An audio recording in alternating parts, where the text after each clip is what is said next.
Delhi kum som chung zet kan omna thin kan room chu virus vanga kan chhuah san hangai dawn ani he thing tengtere hi kum sang ni som pahnia kan phun kha ni a lian ve to ang reng hle ani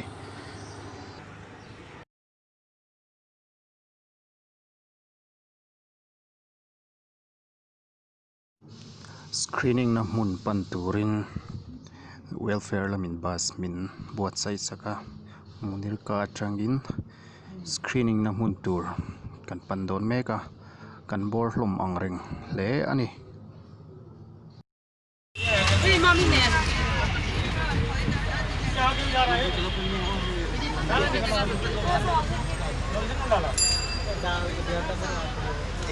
Kali kan pathuming dal mami na pito kan pathiin mami den wei sang ni kan ning tiya ko kaya lang pwede kayo sa pilo bus fare ang thona poi thak sia to in the pop ro screening nei na hmun government senior secondary school MB road Pusbihar kan pan mek kani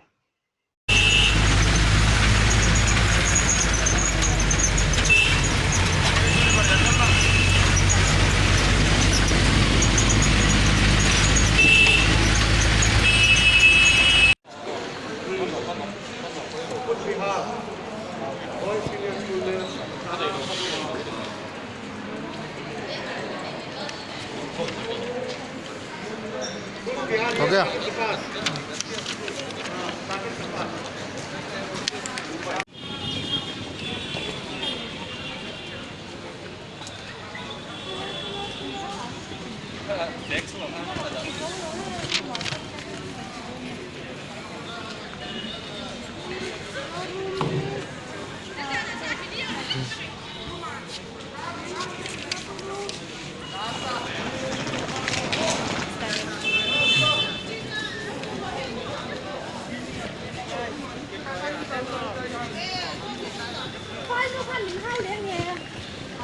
không cần gì bên gì sao ra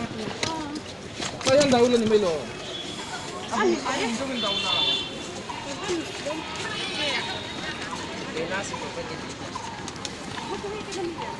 rồi đầu ta pakai mana ni blender udah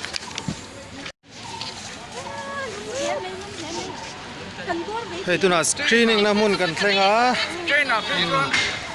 hey puelan pusamwelan lunch min lo pe a en ve thap poi mo tak Mizoram ho san turte Mizoram lama ho turte sel ko ya po hiti lang ro apa in men kon miss call na kon ya nhiều lắm à những lần cô ra cả lớp tu na MP follow kala hey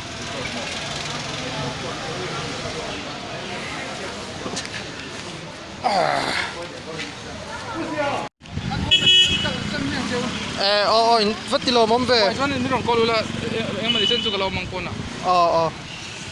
mung ruat tam lu tu chu buai thak ve anih chứ le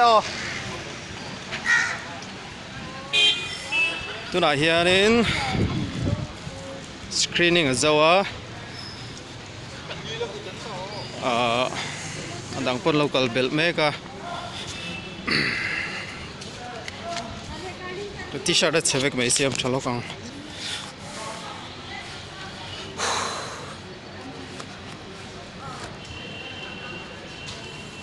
bungro tamlu to wati hlei thelo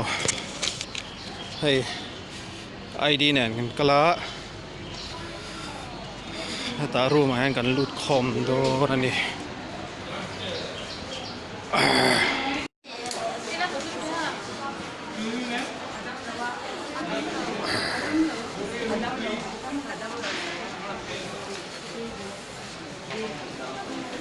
room number 22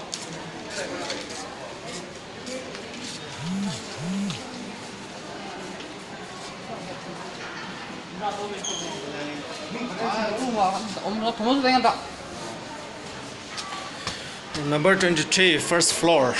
kaldona da na tur mun chung te zong lo ka nge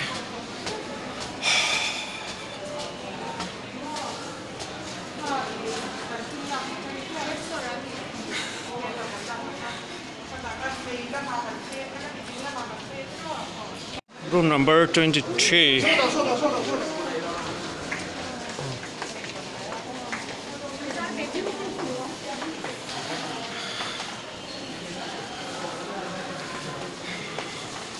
Oh, sorry.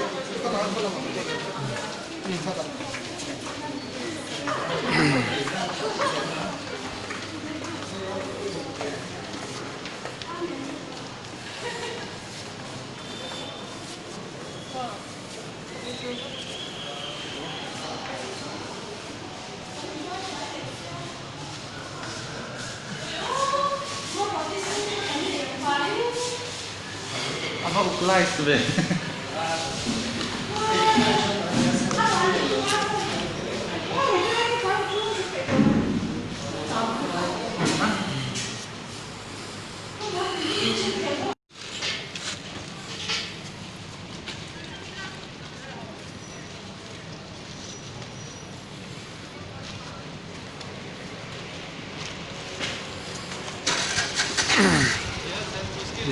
Basin welfare lampangin an thiar khawma chumi an thiar khawm te chu heta hian lo lut khawmin heta hian an kal phei chuanin hemi building ah hianin ground floor ah screening an neia screening nei zo ho chu somi room ah chunga school building ah sawn an khawm ani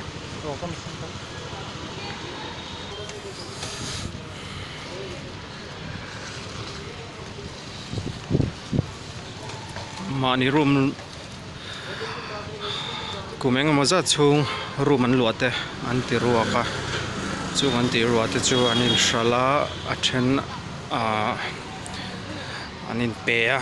shalna tur lockdown line ni wangin omlem lawa midang ina te an da khoma da khom nei lo te chu anin ani na ang ten an huchia chung ho chu anin an thei to ba ka rit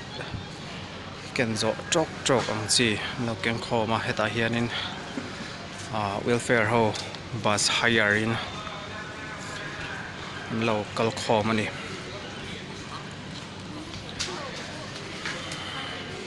kan MP puro sang apon min lo telpuya police lampang security lampang po atait ang reng view ni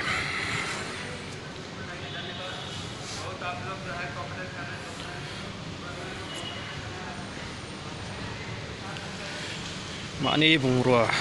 hi mani kan keng zo thum lo hloma rit hloma lo chunjam zel don ya tuna gom na lam hi gate number 1 ania gate number 2 lampang chu an kharia khosik sang de hlega luten lo ma neng khami wang hanan ti to priya gate number 1 lama kan om alumang reng se max bo po sham khop me azor trap to ni tuna hianin welfare hoi tu ten rel chuan huna rel coach tina hoi tu tura an rote an ko khoma rel chuan huna in kai hroina dan tur sang te an shil mek ani